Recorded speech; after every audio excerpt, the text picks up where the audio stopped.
Hello, everyone, and welcome to another episode of Watch News Weekly. I'm joined by Marco Ferrante to my right here. We have some exciting things to discuss. Some kind of funny, some kind of been there, done that, and some super innovative to give somebody a hint. Let's jump into our first topic, and the first topic is going to be another Biver watch. To be fair, I was a fan to begin with. I know people made fun of the watch, and it got to a point where, you know, when he came out with the $500,000 tourbillon minute repeater, everybody was starting measuring costs of watches in Bs, yeah. or on Bivers or Bevers or whatever you want to call it. I think I was one of the, I was to say few, but I was one of the people that I was on Biver's side for many reasons, and number one reason being what that man is and was for the watch industry throughout the years of his career across multiple brands. The fact that this is a legacy piece for him, sort of, you know, he's older, right? And it's one of those things where I had his back, and I felt that watch was worth every penny as a watch. Not as a watch dealer, but as a watch collector, as somebody that could respect the man and what he has done. Yeah, but even just a retail watch, right? One thing that you brought up was where you're going to find a tourbillon minute repeater for less than that price from most major brands. You're not. Yeah. It's just that people had a hard time, like if that watch said Patek Philippe on it, oh, okay, if that watch said Audemars Piguet on it, probably wouldn't do as well, because we know historically there are Jules models. We have a minute repeater tourbillon for sale that retail for like $500 some thousand for 130. Oh yeah, Metropolis style. The Metropolis style, yeah. right? So, but let's talk about the watch in hand, right? And it's it's a piece unique for the celebration of Mexico's Day of the Dead. How do you pronounce that? Dia de los Muertos, I think. Yeah, I think so. All right. So look, you have the Caballeros skeletons on the dial, and look. It's a male and a female, Calavera. I think I got that right. You know, I just had a girl, my daughter's part of a student exchange program with Spain. She takes advanced Spanish. We had a girl from Spain live with us for 5 weeks, so I learned no Spanish. Okay. I tried. Let's talk about the price tag first, and let's put the picture up on the screen. 680,000 USD. When I first saw this watch, my initial reaction was, wow.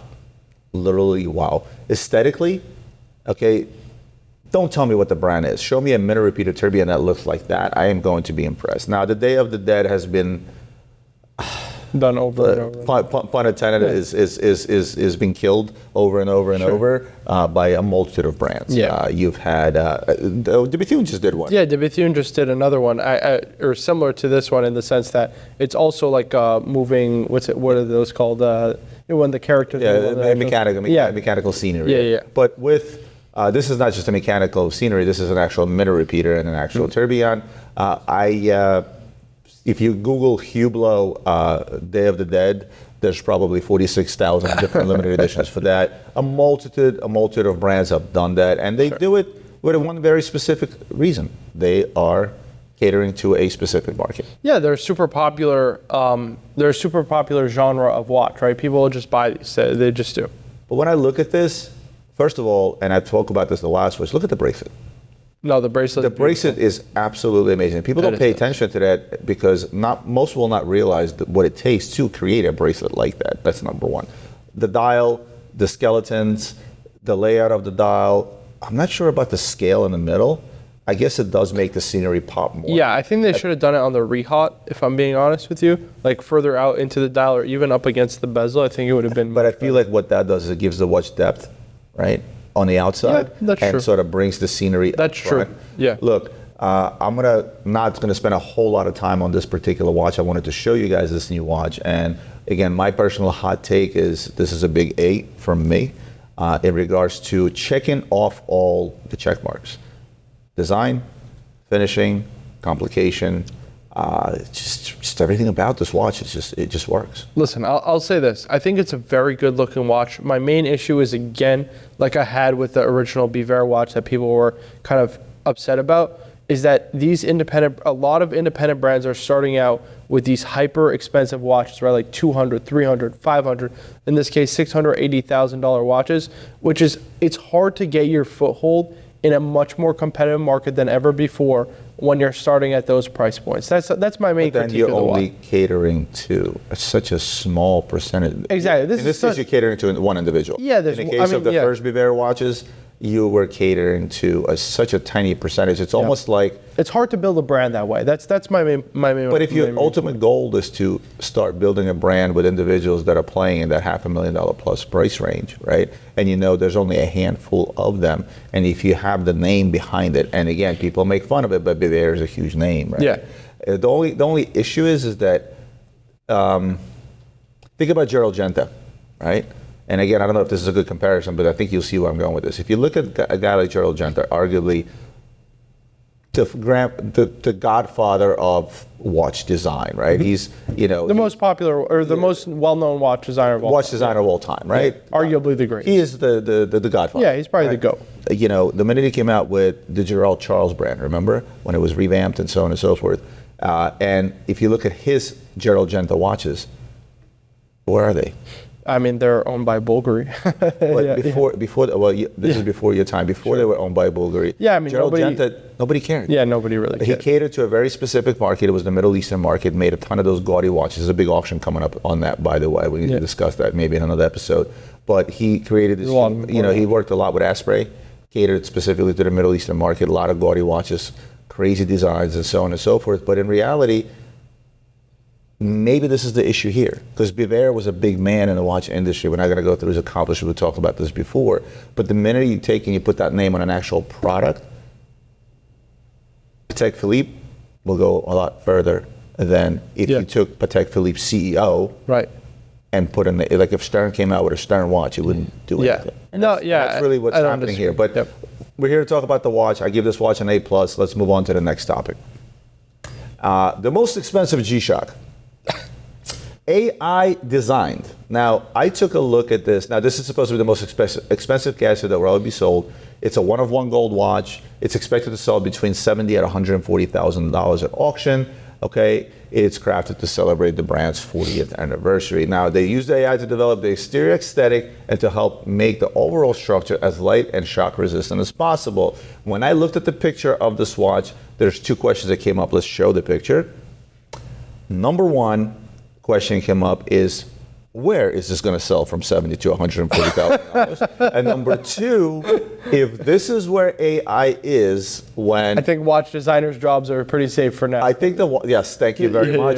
That's literally what I was going to say. I think the watch designers' jobs are very, very safe, because honestly, that is the ugliest thing I've ever seen in my life. I mean, it looks like an Invicta. Yes, but from G-Shock, like that's the first. It's literally an Invicta G-Shock. Now, I don't know, I can't even comprehend. In solid yellow gold. Like, I can't understand. It looks like partly mechanical, partly electrical. I just don't, like, look, you got jewels in there. Like, what is that? You know, I have no clue what's going on. This is my first time ever seeing Invicta collectors are going to go bonkers over this once they make this in plastic and it sells for $12. I mean, maybe, who knows? Maybe they shock the world and it sells for like $200,000. Pun intended, G-Shock the world. Yeah, maybe. I don't know. This is like here's a hideous watch. Here's the thing: is that, sometimes they say ugly sells, right? Especially in jewelry, right?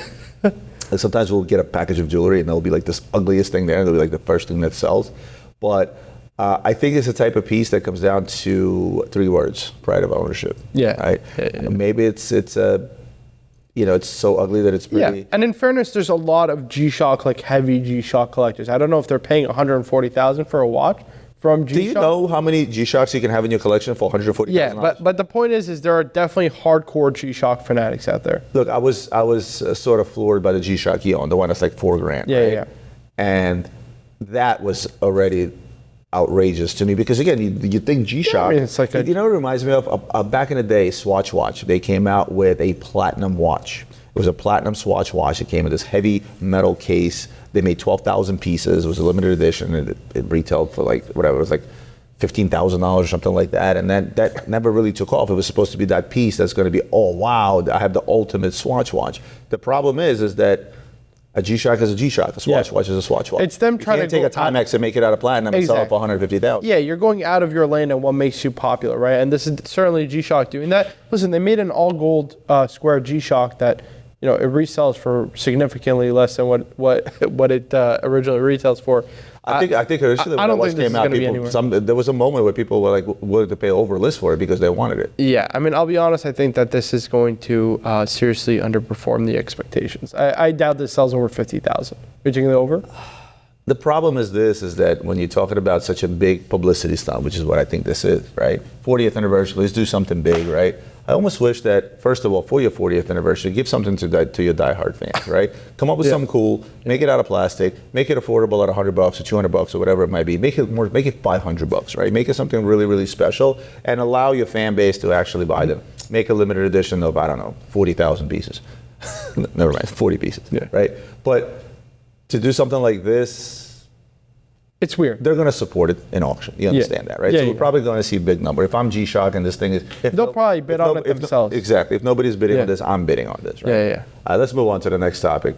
Audemars Piguet pulls out of the Only Watch charity auction. Now, it's been confirmed, right? There was last time we did a Watch News Weekly, I did it with Ariel from A Block to Watch. When he was here, we talked about it briefly. It was a rumor then. Now it's actually confirmed. Now, no explanation has been given on the withdrawal. The speculation is that they're getting anxious about the charity auction, which is bullshit because there have been more news that have come out. Again, opinions, right? And I tend to agree with some of those opinions, right? Some of those opinions. And that is the fact that it's charity itself that's a question. How the money is being used. Is all the money actually going to support the cause that they said that they gave the money to? How the money is basically being distributed internally. Now, I don't know how it works. We have a charity organization. It's official 503c, blah, blah, blah, the whole to-do. One of the things that me and Ian discussed when we opened up the charity is said, you know what? The biggest questions people have when they give money is, are those funds being appropriated properly, right? Which is a fair question to ask. Which is a fair question. If you're going to spend money... I almost wish that there was some sort of an auditing system or something like that. Me and Nina right out of the gate, we said, you know what, we're just going to be so transparent that we're going to put our books online. So if you go on our website, and there's like a tab about our books accounting, it's literally a Google sheet, right, an Excel, that shows money in, money out, right? It's literally every single transaction, and it doesn't take a senior accountant to figure out our books. It's literally, this is how many donations we got in, this is what we got in clean. Sometimes it's through PayPal or whatever it might be. Although, by the way, we just made a deal with PayPal. They're not going to charge us fees anymore, which is great. Very cool. Because we are a charity organization. And then, hey, this is what we bought, and this is where it is, right? And obviously, in today's day and age, it's easier to provide receipts because most of them are digital anyway. And I don't think that the Only Watch charity auction is that transparent. I wish they were. No, they're not transparent at all. I mean, when AP pulled out, or rumored to have pulled out, maybe a few hours later, Richard Mille actually was rumored to pull out, so they're not part of the auction. And as of us sitting here today, Patek. Well, it's not even Patek. The auction is just not happening at all. Really? They postponed it until next year.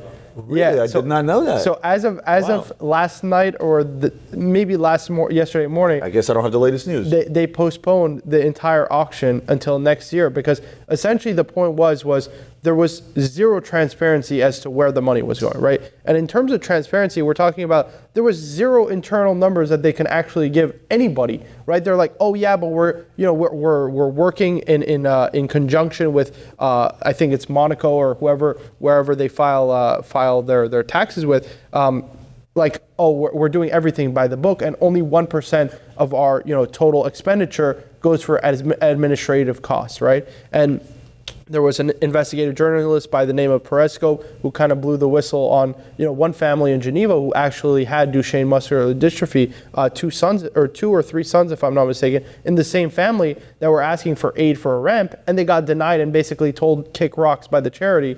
And then there was also another collector on Instagram, Santa Laura, who was, pretty much following up with them on a daily basis, like asking questions that, nobody had the answers to, and Only Watch was giving no answers. They were giving you like the blanket journalistic statements that were like, we do everything in according to the law, and there's just no more faith in the auction, at all. Periscope, he'll get in your ass. Yeah. If he thinks that listen, the thing is he may be hard and tough on people, but he's always fair, right? He was pretty hard on Philip about that Omega. But you know what? The thing is they deserved it. Exactly. And so does Only Watch in this case, because at the end of the day, to have a charity organization with that believes they're above the law and there's no scruple, you can't ever criticize them, and they're holier than thou, organization, it just won't fly in 2023. The worst thing that I feel like, charity to me is something that's near and dear to my heart on a personal level now that we, opened up our own charity organization. I still, we have the efforts through our charity organization to which we contribute ourselves as a company, monetarily and logistically. Think about the amount of hours that people around the office spent, packaging or receiving packages, things of that nature. Yeah, I remember during the war, when Ukraine first started. Not a lot of it looked like a warehouse, yeah, right? Exactly. But again, I never once have I charged back to the charity simple things like shipping, right? So we shipped out hundreds of boxes, right? And even Nina said, Roman, maybe you should expense that because it's not a few $100s, it's gotten into thousands, right? When it came to shipping costs. And I said, well, then guess what? That's my contribution to our own charity. Sure. I'm not going to charge my own charity for shipping or the hours that my staff spent on stuff, right? So when something like this happened, it sucks. Now, there's two things. The thing I read about Patek is they were mentioning when they sold the Grandmaster chime at $31 million, that made up something like 75% or something, 80% of the entire auction. So now Patek started asking questions, and now that I did not know this, now that you mentioned that. Yeah, the entire auction is postponed until next year. I think it's not postponed. I think at this point it may be dead. At this point, I think if I am these brands, I collectively would get together and say, look, let's find a platform where we can still auction off these pieces. Let's pick a cause, be it American Cancer Society, it doesn't matter what it is. Yeah, it could still be for muscular dystrophy, just under a different banner. WatchesForGood.org would be a good benefactor of that. Just a plug. The only shame out of this entire situation is I was looking forward to this Audemars Piguet. I took over $1 million. Yeah, I think it would have went over. Let's move on to the next topic, and that is going to be Girard-Perregaux presents the new Neo Constant Escapement. The Neo Constant Escapement is a revolutionary timepiece. Its name signifies both its contemporary nature and its rare ability to provide constant force to the regulating organ while also being a tribute to Constant Girard, right? I'm going to dumb things down for a second and talk about the fact that I don't go an issue with watches, right? As the watch starts to lose its power reserve, right? Towards the end of its power reserve, the amount of force that's given to the watch and its functionality is not the same. It's not constant, right? Sure. So there were many brands and many ways to tackle that problem. I personally have always felt that Girard-Perregaux's Constant Escapement, the original one they came out with a few years back, was one of the most genius ways to do so. But there are other things out there. Let's mention a few. In your mind, who are the iconic brands and ways that they try to achieve that constant power to the movement, even down to the very last second of the power reserve? Yeah, I mean, there's a bunch of different brands that have tried different things, right? Breguet, with Chain of Fusée, obviously there's been a bunch of brands that have done it, but Breguet comes to mind when it comes to Chain of Fusée. FP Journe uses, the Resonance has a remotoire. He has his own watch that has just a simple remotoire. Groenfeld also has a great remotoire watch. Even Chopard will have, for example, it's not necessarily a constant force, but they'll stack 4 barrels in parallel, and this will allow for a more constant supply of power over the course of its power reserve. That particular watch, though, again, when you get down, it's when you get down to that very last second. Yeah, it still has an amplitude drop off, right? Exactly. That's the thing. It doesn't have a perfect constant supply of force, so it's very difficult to achieve that. It just is. Okay, so I'll just refresh the memory of the viewers, because the video I did on this Girard-Perregaux, it's been a while. But basically, the way the idea came up is the gentleman that came up with this movement actually pitched it to Rolex. Why can't I remember his name now? Starts with a B. So the gentleman that originally made this movement, he actually pitched it to Rolex, and it was not in Rolex's wheelhouse. They don't need that type of complication in their life. They're okay being off by 5 seconds, right? So that didn't work. And the way he came up with the idea was sitting at a train stop, holding a train ticket. Now, I'm using a Columbia gift card that Matthew gave me to sort of represent that. He's playing with his ticket doing this, right?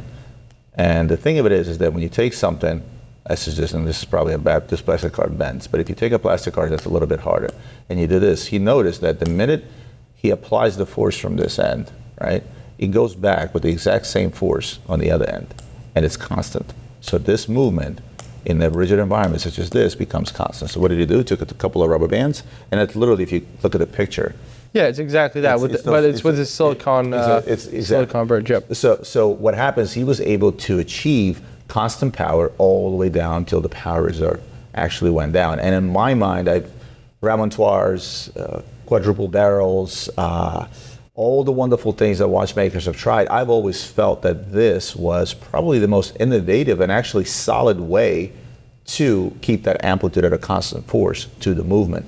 And to me, this watch was actually more impressive than that of an FP Journe. Again, maybe the problem is is it carries the name Girard-Perregaux. Well, luckily, we're in an era where, this is another bit of news, this Girard-Perregaux is now, again, privately owned along with the Los Nardon. You know, they need to regroup, buy back all the closeouts that they've manufactured over the years when they were owned by certain groups that all they wanted to do is seize numbers, right? They've manufactured so many Laureatos in the last 10 years that it's insane. They need to buy all that stuff back up off the market, reduce their production drastically, and I think this is what they're doing. Nardin is doing the same thing, actually.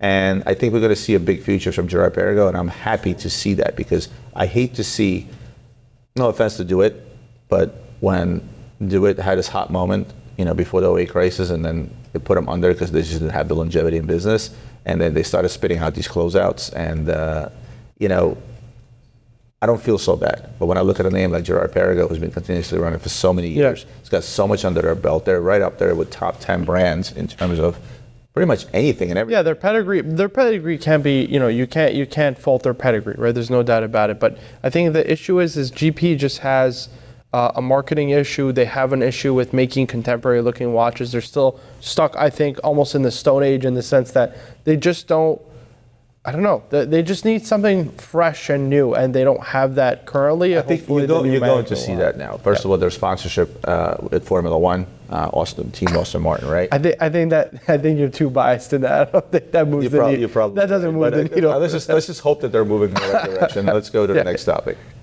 Now, I put this in here purposely, but I'm going to spend a lot of time on it. The newest Philipp Plein Knockoff is what I call this one. The Snake Hexagon watch is Philipp Plein's fashion-forward and comparatively affordable answer to the famed Bulgari Serpenti list. Put that up on the screen. Okay, so this is like a $500 watch or something like that. It's and the reason I wanted to put this on here is just to say, no, Philipp Plein. I'm sorry. Yeah, the thing is this, right? Like, you can do a homage to a watch, but to straight rip off somebody else's design, yeah, no, that's. I'm actually really surprised there's not a lawsuit pending from. Yeah, they're probably going to get a cease and desist. Like, you can't just straight rip off somebody else's design and call it your own. I'm okay somebody going to Canal Street and buying a fake of a Bulgari Serpenti. I still wouldn't. You know, but don't do that, guys. Don't buy. But to do something like this, and you know, and you're just straight ripping off somebody else's design. Fair, it's not really a pretty watch either. No, it's pretty. And the two PP. It just looks cheap. Like, you could just tell it looks cheap. The machine looks horrible. So yes, fashion designers and fashion brands, please don't go out there and rip off major jewelry watch houses and do that. Goddamn. Next topic. And I believe this is the last topic we're going to come to, and that is something that me and you discussed in a video we did earlier.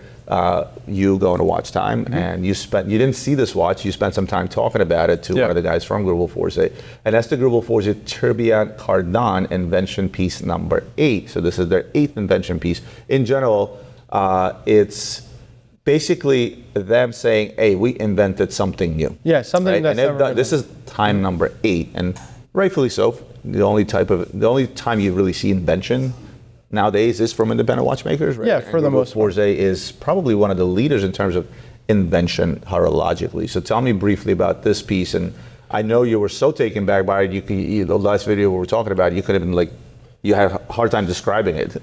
Yeah, so Greubel Forsey has, I would say they're probably most famous for their tourbillons, right? That's really where they've become... Specifically incline tourbillons, if you think about it. Become most known for is their work with the tourbillons, right? You've seen everything under the sun, double tourbillons, quadruple tourbillons, incline tourbillons, incline at 30 degrees, because again, 24 degrees. Yeah, 24-second tourbillons. You've seen, 4 minute, 1 minute... 1 minute tourbillons within a 4 minute. You've seen everything under the sun. But what they've done now with this is essentially have a cage that suspends a tourbillon, right, that is perpendicular, and then you have the rotating tourbillon within it. And it's just, again, mechanically, I don't know what it does to affect the timekeeping of the watch still, but it's just, again, when it comes, I can't really describe this because you have to see and hold these watches in person to understand the three-dimensionality of the watch, right? That's what really makes it such an exceptional watch, because when you just see, for example, my favorite watch of all time still to this day that I've ever held was a double tourbillon 30-degree technique. I think Greubel Forsey literally threw everything in the kitchen sink into that watch, from a mechanical architecture standpoint to literally that watch was the most accurate wristwatch in the world at one point. This right here takes that to the nth degree because it's simple, It has all that incredible movement architecture. The only thing, again, that I don't like about this is two things. 45.5 millimeters, and it's 700,000 retail or something like that. So it's can I ask you a question? So Greubel has stuck with this big size for quite some time, right? Yeah. They finally now scaled down with their sports line. They finally scaled down on their balanciers. First they did it at 45, and then now they did it in a 43, right? You saw that at Watch Time.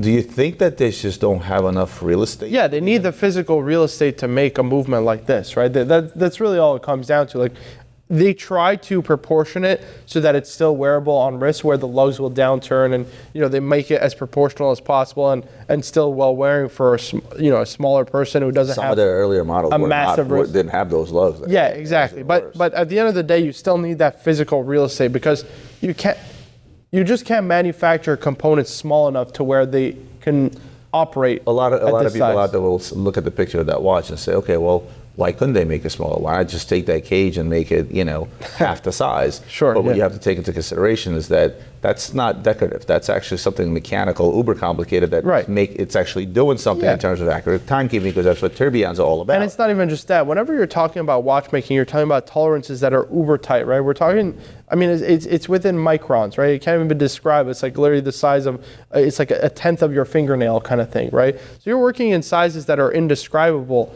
So to say like, oh yeah, it's so easy, why don't you just shrink that? It's like, yeah, okay, I'm sure. Yeah, it's not. I think one of these days somebody's gonna take on the daunting task of taking an uber complicated watch and shrinking it down to something tiny, miniaturizing it actually working. I would love to see that day, but I don't see that as very feasible, considering that a lot of this stuff is, again, such well, it's already like, for example, you saw the phenomenon of resonance with Ed Pigeon. He miniaturized it into a wristwatch. So that's been going on forever. It's hard to miniaturize new complications because it's brand new. The reason I think it's very tough to miniaturize wristwatches is because it's already a miniature version of a clock. Yeah, exactly. That was made a long, long time ago, along with certain complications that were embedded along the way.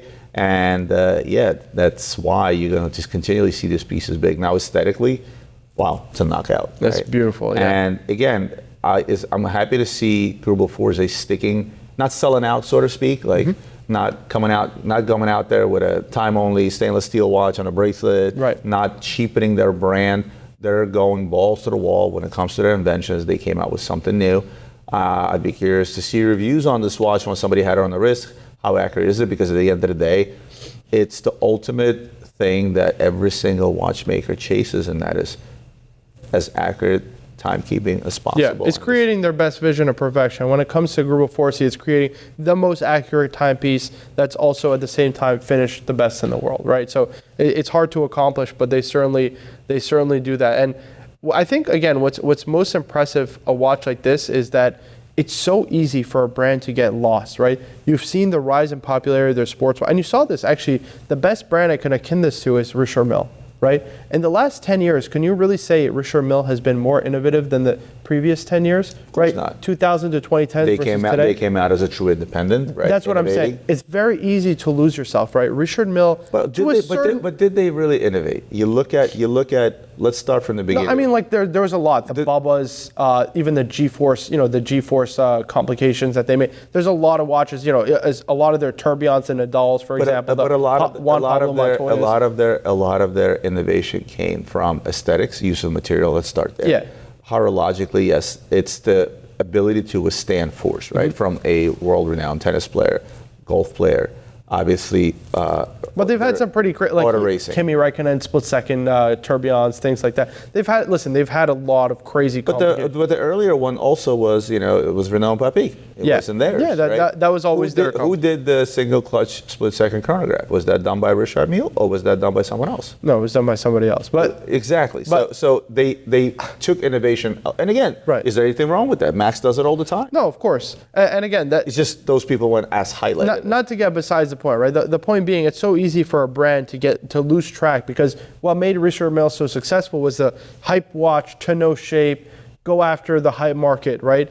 And I think they've lost themselves over the last 10 years in that they're a lot less innovative than they used to be. This here shows that Greubel Forsey has the sports watch They're chasing to a certain degree the popularity, but they're still sticking by their roots of innovation. I have one argument to put forth on that. Sorry. Talk to me. And you can't argue that one. I know you like to win every argument. I've never lost. No, I'm just kidding. The plate watch. The Ferrari plate watch. I mean, listen, the thing.